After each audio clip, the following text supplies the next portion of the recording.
Hei, olen Raimo ja olen Jeesuksen seuraaja. Ja tällä videolla haluan nyt kertoa, mitä on evankeliumi. Ja tulen käyttämään tämän asian havainnollistamiseen joitakin tunnettuja esimerkkejä. Ja käytän myös näitä witness card-kuvakortteja, jotka auttaa myös ymmärtämään todellakin, että mistä asiasta nyt on kysymys. Joten pitemmittä puhetta lähdetään matkaan. No joo, katsotaan ensin miten sakkipeli toimii. Sakkipelissä ja muissa peleissä pelaajat siirtää nappeja vuorotellen. Jos pelaan sakkia, minä siirrän, sinä siirrät. Minä siirrän, sinä siirrät. Tämä on erittäin tärkeää nyt ymmärtää suhteessamme Jumalaan. Jumala toimii samalla lailla. Kun hän tekee siirron, me teemme siirron. Hän tekee siirron, me teemme siirron. Alussa Jumala loi ihmisen. Mitä ihminen teki? Hän teki syntiä Jumalaa vastaan ottamalla kielletyn puun hedelmästä. Ja Jumala näki, että tämä teko oli erittäin huono. Mutta Jumala ratkaisi tämän meidän syntiongelman. Hän antoi oman poikansa Jeesuksen kuolemaan ristillä koko ihmiskunnan syntien edestä. No, nyt me tiedämme, että ihmisen vuoro olisi tehdä siirto, mutta suurin osa ihmisistä ei tee sitä. Moni ajattelee sydämessään, Jumala ei rakasta minua, hän ei välitä minusta, koska hän ei tule minun luokseni. Jumalan vuoro ei ole nyt tehdä siirtoa, se on ihmisen vuoro. Jumala on tehnyt kaiken valmiiksi omalta puoleltaan. Jumala kyllä tietää oman vuoronsa, milloin hän tekee sen siirron. Jeesus kuoli ristillä jo meidän syntiemme edestä.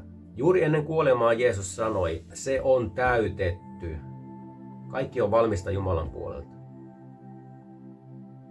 Voinko tehdä 3 siirtoa peräkkäin? En voi, koska on säännöt. Jumala on antanut ihmiselle vapaan tahdon päättää asioista.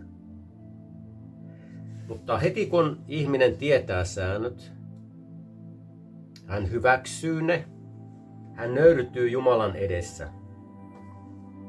hyväksyy Jumalan ehdot ja tekee oman siirron Jumalan puoleen. Nyt on Jumalan aika tehdä siirto. Ja nyt Jumala aloittaa tässä henkilössä pelastuksen.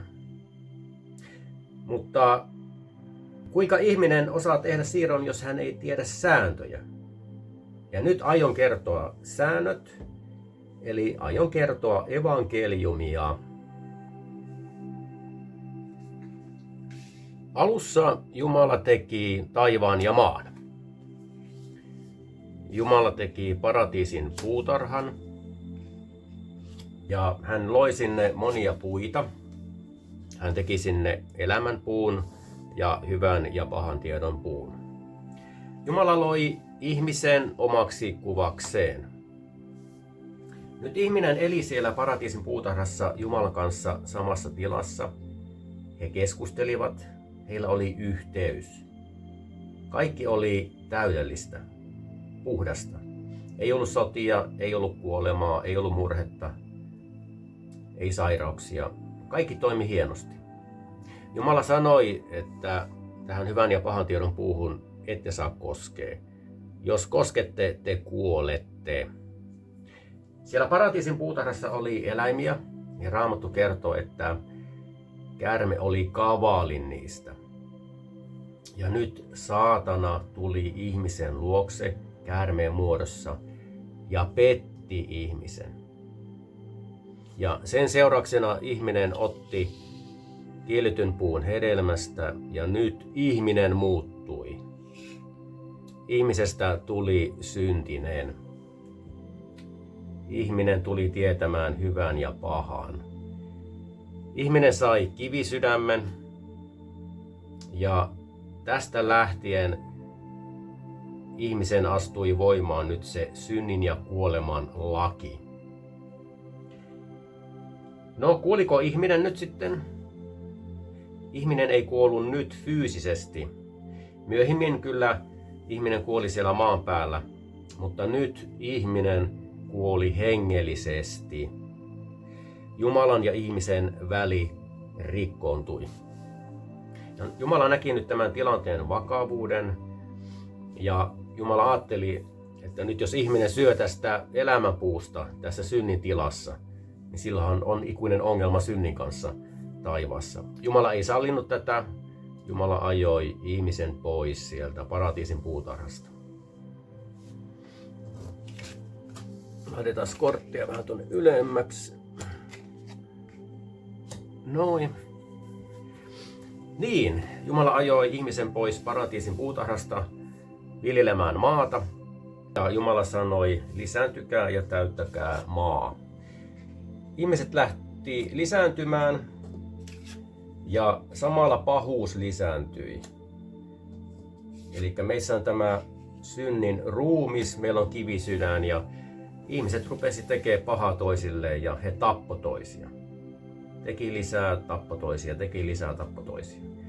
Jumala näki, että maa täyttyi väkivallasta ja Jumala näki, että ihmisten ajatukset olivat kaiken aikaa pahat. Ja Jumala katui tehneensä ihmisen. Ja Raamattu sanoi, että Jumala tuhosi ihmisen.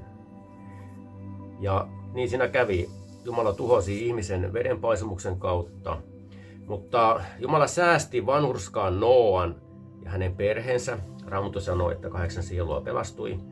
Mutta heti kun ihminen tuli arkista ulos maan päälle ja lähti lisääntymään, taas sama synnin ongelma jatkui.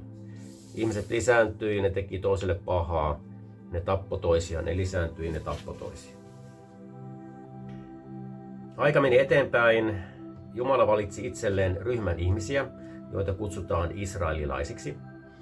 Ja siihen aikaan Jumala kertoi, mikä on syntiä. Jumala antoi 10 käskyä heille. No siellä sanotaan muun muassa, minä olen Herra sinun Jumalasi, sinulla ei saa olla muita jumalia. Ja älä lausu Herran sinun Jumalasi nimeä turhaan, kunnioita isäsi ja äitiäsi, älä tapaa, älä varasta ja niin edespäin. Ja nyt tällä Israelin kansalla oli mahdollisuus tallettaa tämä Jumalan sana muistiin ja kertoa muillekin ihmisille näitä hyviä asioita, mitä Jumala on kertonut. Ja niin Jumalan sana lähti leviämään ympäri maailmaa. Tullaanpas nyt tähän päivään ja mietitään, miten ihminen ajattelee tänä päivänä. Ja me huomaamme, että meillähän on tämä sama synnin ruumis, meillä on tuo kivisydän siellä. Elämme synnin ja kuoleman lain alla. Meillä on taipumus ihmisillä verrata itseämme toisiin ihmisiin. Ja tälleen me oikeutamme, että meidän asiat on ok. Esimerkiksi tämä ajattelee, makaan poikaystäväni kanssa. Mutta tämä täällä on prostituutio. Hänen täytyy olla tosi paha ihminen. Mulla on asiat ok. Joku ajattelee näin, valehtelen töissä, koska tarviin sairaslomaa. Mutta täällä on krooninen valehtelija. Se valehtelee kaiken aikaa. Mun asiat on ihan ok. Joku ajattelee näin. Joku sanoo minulle joskus pahasti. Loukkaannun siitä. Ja kannan kaunaa jonkun aikaa. Joskus annan anteeksi, joskus en anna anteeksi ollenkaan. Mutta tämä on syyllistynyt murhaan. Hänen täytyy olla tosi paha ihminen. Mun asiat on aika lailla ok. Niin, tässä me näemme nyt sen.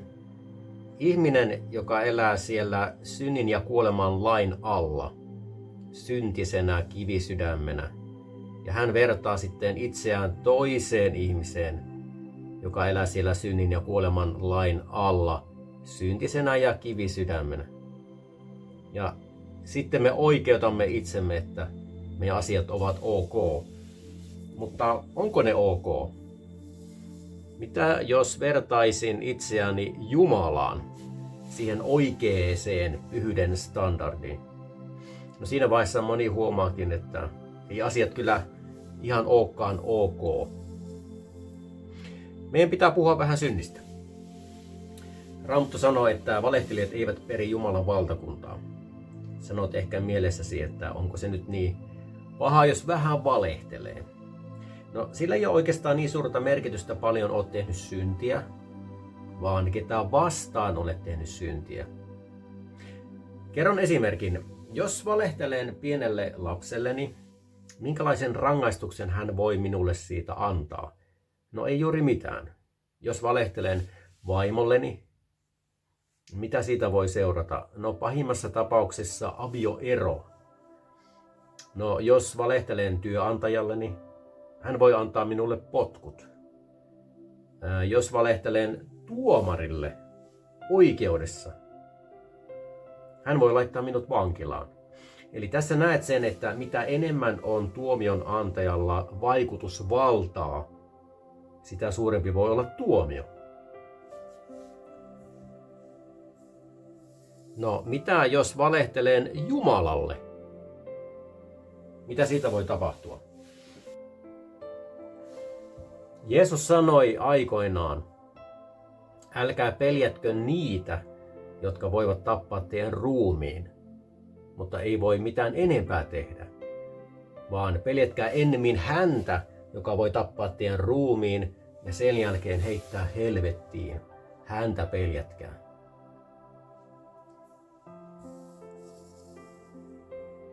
Eli jos valehtelen pienelle lapselleni, se on väärin ja sehän on syntiä. Jos valehtelen sille tuomarille, se on väärin ja se on syntiä. Laki sanoo, älä tee aviorikosta. Jeesus vei tämän asian vielä pidemmälle. Jeesus sanoi, jokainen, joka katsoo naista himoiten häntä, on jo sydämessään tehnyt huorin hänen kansansa. Esimerkiksi, jos katsot netissä pornoa, silloin sinulle tulee sen ruudun takana olevaan henkilön seksuaalinen suhde. Ja sehän on syntiä ja se on väärin. Laki sanoo, älä tapa. Raamattu sanoo, jokainen, joka vihaa veljensä, on murhaaja. Ja kenessäkään murhaajassa ei ole iankaikkista elämää. Esimerkiksi, jos joku sanoo sinulle pahasti, tai joku tekee sinua kohtaan väärin, ja rupeat vihaamaan tätä henkilöä, kannat kaunaa, katkeruutta sitä ihmistä kohtaan, et suostu antamaan anteeksi, se on Jumalan edessä syntiä. Jeesus sanoi aika suoraan aikoinaan, jos te ette anna ihmisille anteeksi, niin ei myöskään teidän isänne anna anteeksi teidän rikkomuksianne. Elikkä jos minä en anna lähimmäiselleni anteeksi, niin sehän estää minun pääsyn taivaan valtakuntaan. Portit menee kiinni, mä en voi päästä taivasten valtakuntaan. Näin se on. Jos mä haluan päästä sinne perille, niin onhan minun annettava nyt lähimmäiselle anteeksi. Tietysti pitää mun tehdä muitakin asioita, mitä Jeesus on käskenyt tehdä. Tämä nyt oli esimerkki tästä anteeksi antamuksesta. Ihmiset tekevät täällä maan päällä monia syntejä ja ovat sidottuina niihin, me tiedämme sen. Väitän, että tämä pornon katsominen ja anteeksi antamattomuus on tänä päivänä ihmisten keskellä todella suuri ongelma.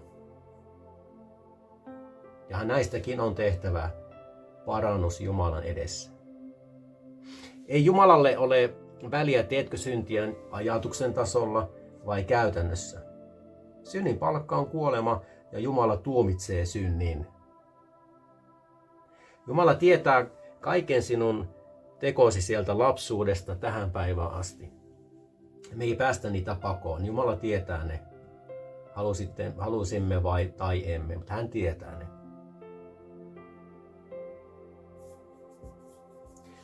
Kuvittele, nyt jos kuolisit ja joudut Jumalan eteen tuomittavaksi. Ei Jumala ole siinä tilanteessa kiinnostunut, mikä on sinun mielestäsi oikea ja väärä.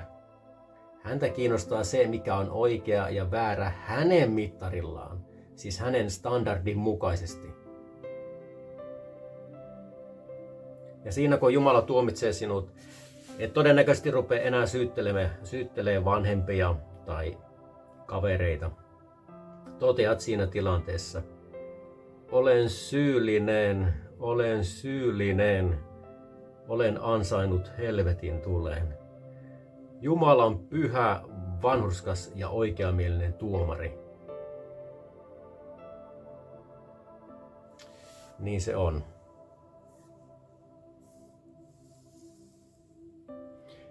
Jumala on niin pyhä, että hän voisi laittaa kaikki ihmiset helvettiin. Siitä huolimatta hän on pyhä ja vanhurskas ja oikeamielinen tuomari. Ei Jumala ole ongelma. Me ollaan meidän syntimme kanssa se ongelma, joka vie meidät helvettiin. Raamattu sanoo, kaikki ihmiset ovat tehneet syntiä ja ovat Jumalan kirkkautta vailla. Kukaan ei voi sanoa, että ei ole koskaan tehnyt syntiä.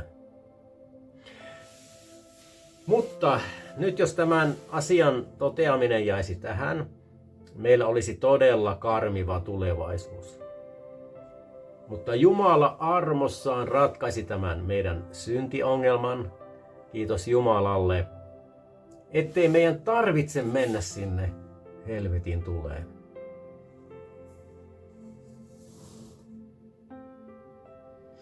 Jumala antoi meille rakkaan poikansa Jeesukseen. Ja hän on nyt meidän ainut toivo sitä syntiä vastaan.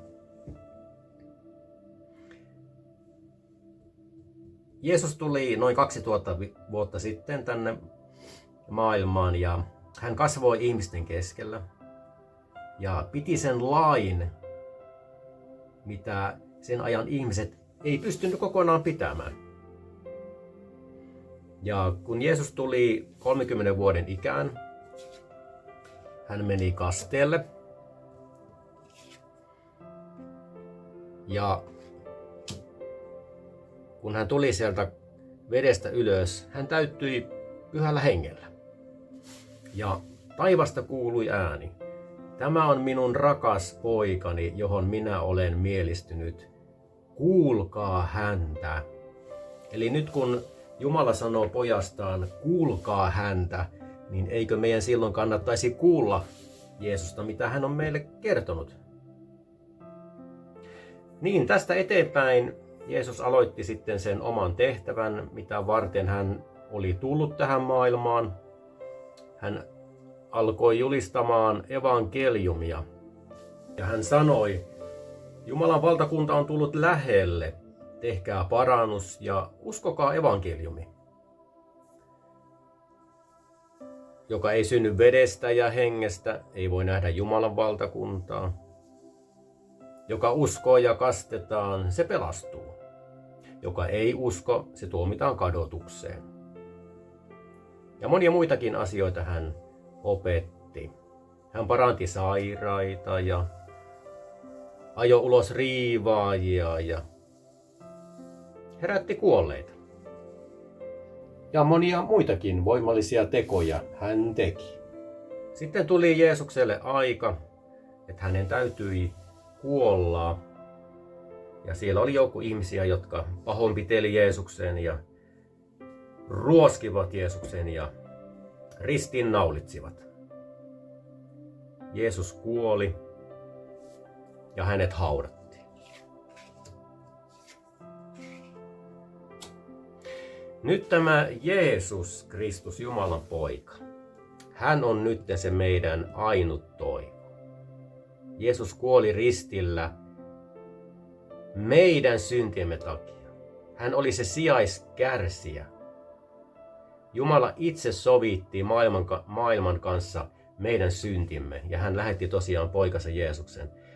Pyhä, viaton, synnitön Jeesus Kristus. Hän vuodatti verensä siellä ristillä meidän syntiemme takia. Hän kantoi meidän syntimme ristille ja myös meidän sairautemme. Hän oli se uhri, sijaisuhri, joka kelpasi Jumalalle. Mitään muuta uhria ei enää tarvita. Ei tarvitse mitään eläinuhria. Yksi uhri, ainoastaan Jeesus Kristus, Jumalan poika. Hän vuodatti sen verensä todellakin, pyhän verensä. Ja Raamattu sanoo, ilman veren vuodatusta ei tapahdu anteeksi antamusta. Ja tämä kelpasi Jumalalle. Ajatelkaa, omaa rakas poikansa. Kuoli meidän kaikki ihmisten edestä. Raamattu sanoo, yksi on välimies ihmisen ja Jumalan välillä, Jeesus Kristus. Ja Jeesus aikanaan kertoikin, minä olen tie ja totuus ja elämä. Ei kukaan tule Isän tykö kuin minun kauttani. Näin se on. Elikkä nyt, mitä Jeesus teki, yksi ainoa uhri, Jumalan poika, puhdas, viaton Jeesus Kristus, uhrasi kaikkien ihmisten synnit. Nyt me saamme uskomalla Jeesukseen kaikki syntimme anteeksi. No, mitä se uskominen tarkoittaa? Me tottelemme Jeesusta, mitä hän on käskenyt meidän tehdä. Siinä se on meidän pelastuksemme Jeesus, Kristus, Jumalan poika. Niin, Jeesus todella kuoli ja hänet haudattiin.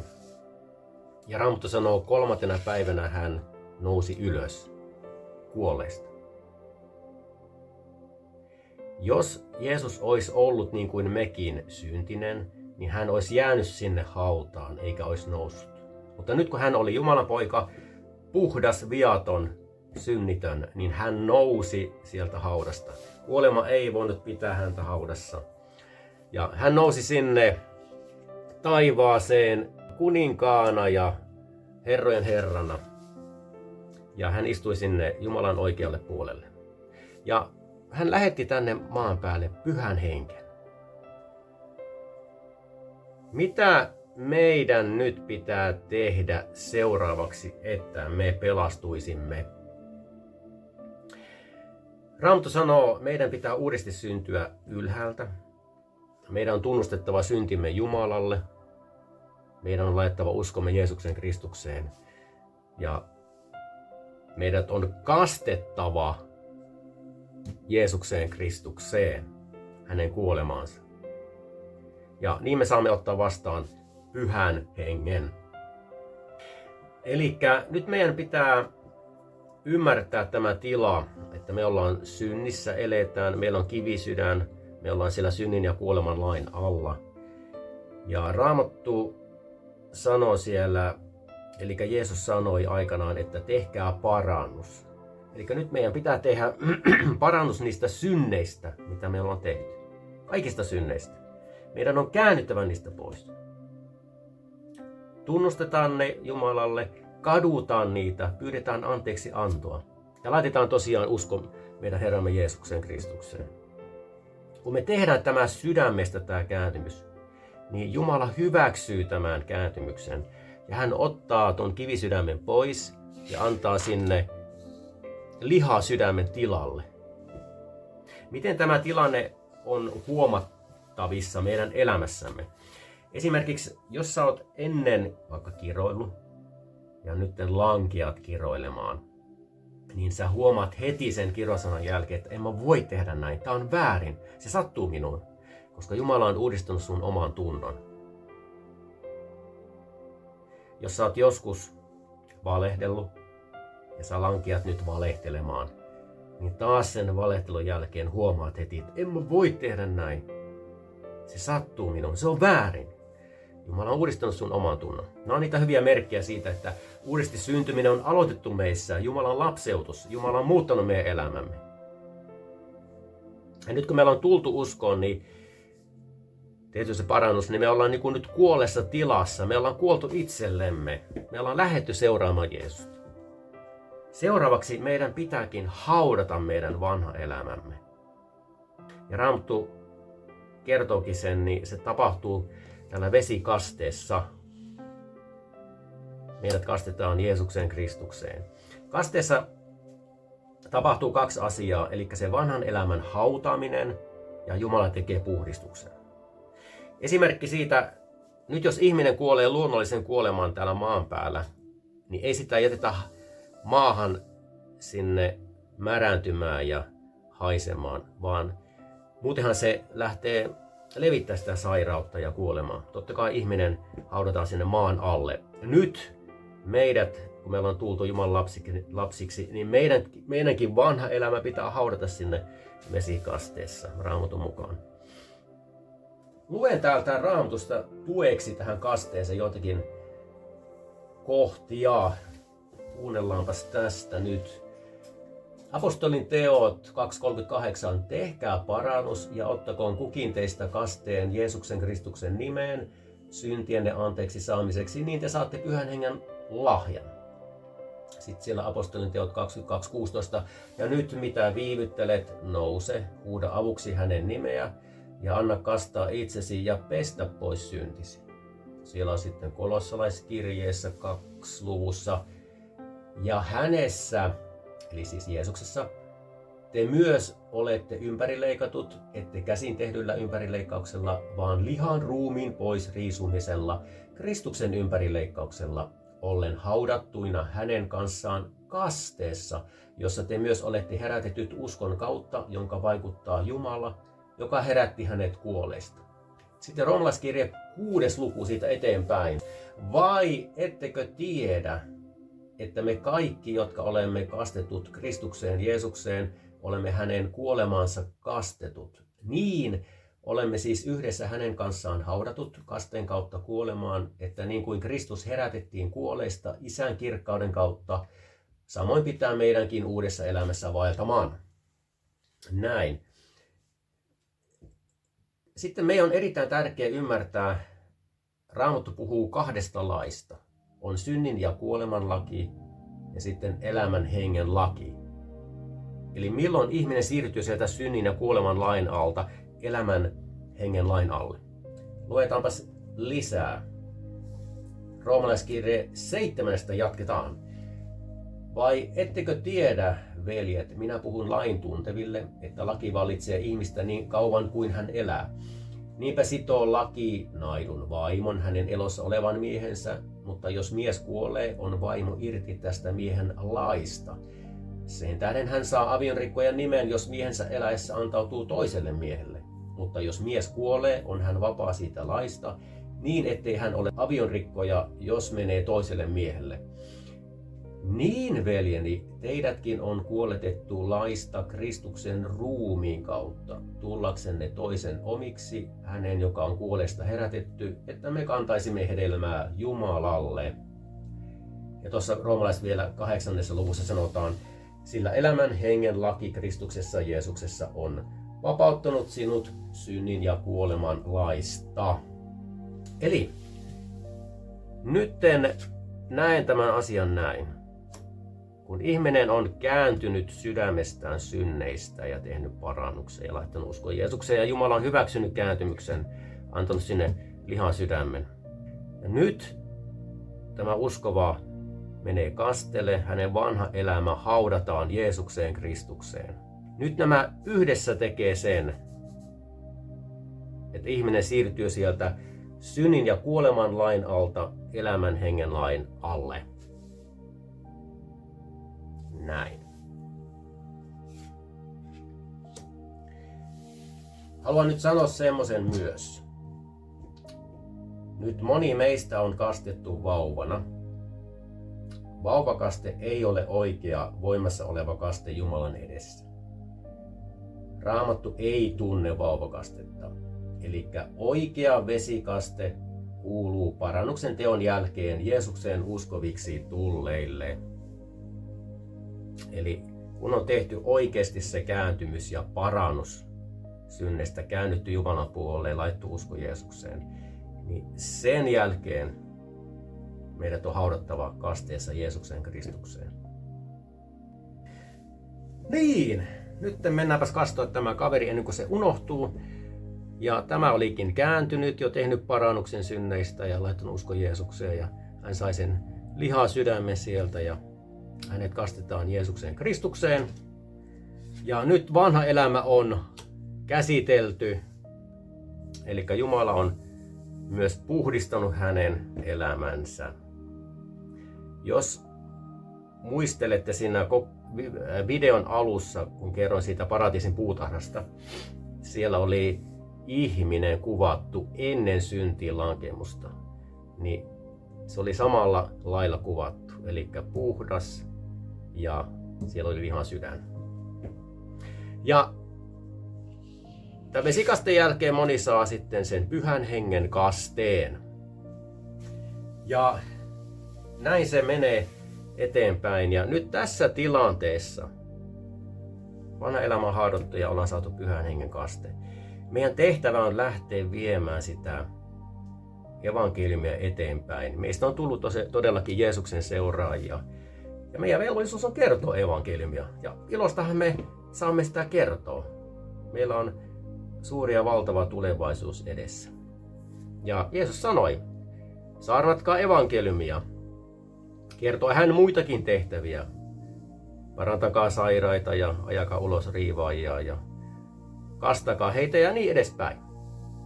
Ja nyt tuolla niin henkilö kuulee evankeliumin ja se viiltää hänen sydäntään ja hän tulee synnin tuntoon ja tekee koko sydämestään parannuksen synneistä ja katuu niitä ja Jumala hyväksyy hänen kääntymykseen ja hän laittaa uskonsa Jeesukseen ja hänkin saa sitten sen lihasydämen ja hänkin menee kasteelle ja hänen vanha elämä haudataan ja hänenkin elämä nyt on, vanha elämä on käsitelty ja Jumala on puhdistanut hänen elämänsä ja hänkin saa sitten sen pyhän hengen. Näin Jumalan valtakunta tulee kasvamaan ja Raamattu kertookin sitten siellä aikojen lopussa käy niin, että Jumala tulee tuomitsemaan tämän maailman heidän synneistään. Ja ne, jotka ei ole kuuliaisia ollut Jumalan evankeliumille, ne heitetään sinne tulijärveen helvettiin ja ne palaa siellä sitten iankaikkisesti. Näin se Raamattu sanoo. Ja ne, jotka on niitä uudesti syntyneitä Jumalan lapsia ja ovat olleet uskollisia loppuun asti, he tulee pääsemään sinne uuteen taivaaseen, uuteen Jerusalemiin, joka laskeutuu sieltä alas taivaasta, niin kuin ilmestyskirja kertoo. Ja niin me saamme olla siellä sitten Jumalan kanssa taas yhdessä ja saamme keskustella Jumalan kanssa. Ja taas me saadaan syödä siellä elämän puusta, niin kuin Aadam ja Eeva söi siellä aikojen alussa.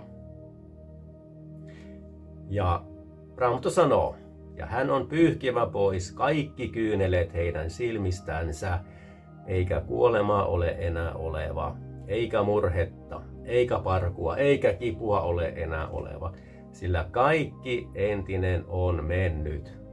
Siis aivan valtavaa. Tässä on nyt kerrottuna karkeasti evankeliumi alusta loppuun. Ja sitten muutama sana lopuksi. Joo, tässä on nyt 4 erilaista elämäntilannetta. Missä sinä olet tällä hetkellä? Oletko täällä? Elätkö syntisenä, kivisydämisenä, siellä synnin ja kuoleman lain alla, erossa Jumalasta, ja siellä omissa suunnitelmissa, omissa haluissa. Nyt sinun tehtävä on kääntyä synneistä, tehtävä parannus niistä kaikista synneistä. Tunnusta ne Jumalalle, käänny niistä pois. Kadu niitä, pyydä anteeksi antoa ja laita uskosi Jeesuksen Kristukseen.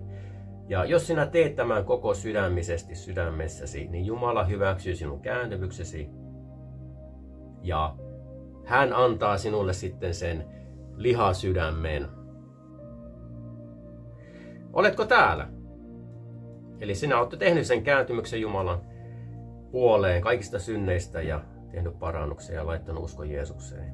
Jumala on muuttanut sinun sydämesi ja nyt sinun on haudattava se vanha elämä kasteessa Jeesuksen Kristukseen. Jos et hautaa vanhaa elämääsi, niin silloin sinä olet tottelematon Jeesuksen käskyä kohtaan. Väitän, että jos et hautaa vanhaa elämää, niin se maailma vetää sinua helpommin tekemään syntiä. Se on vaarallista.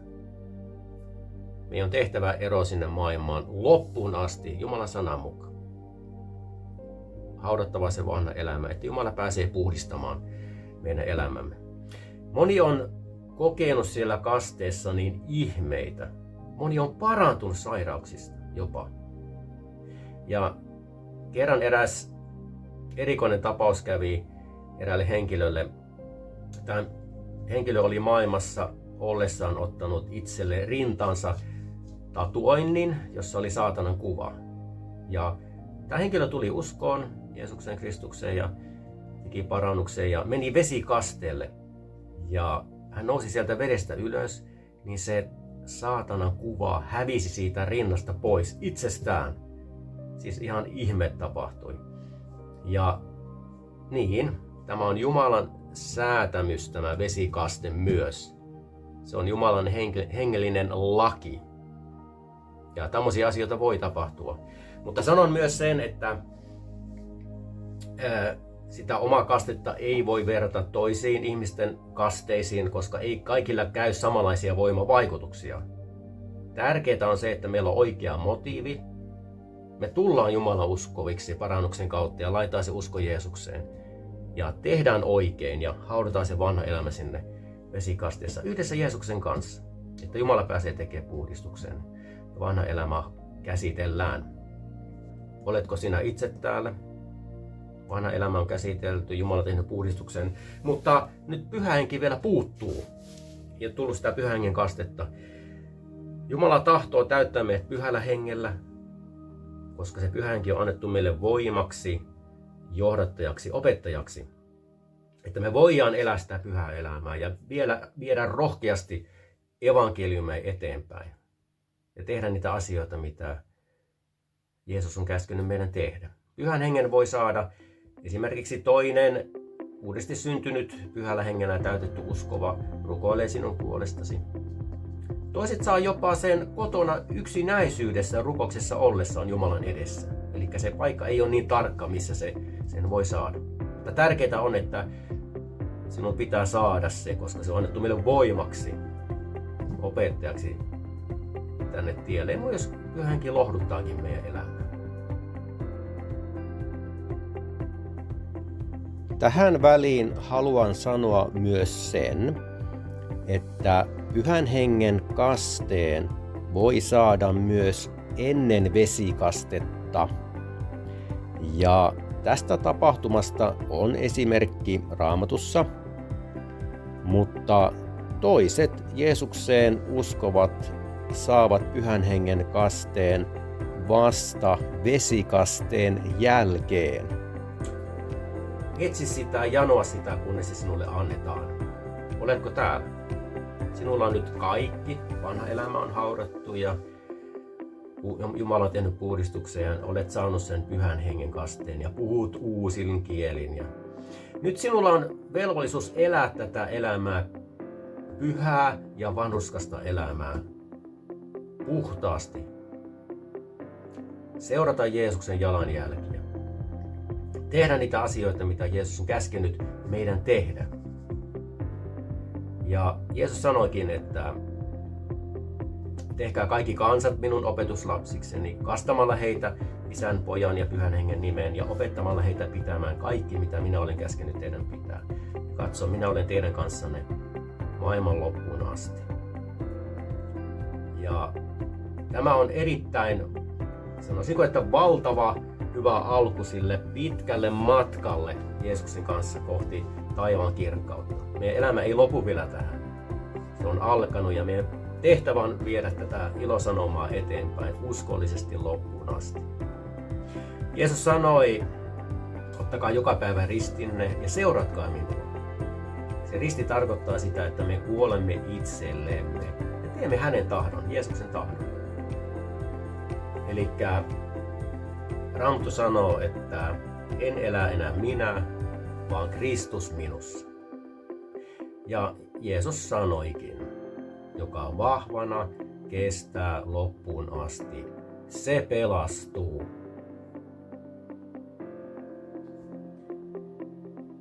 Nyt olet kuullut, mitä on evankeliumi, joten mitä aiot tehdä seuraavaksi?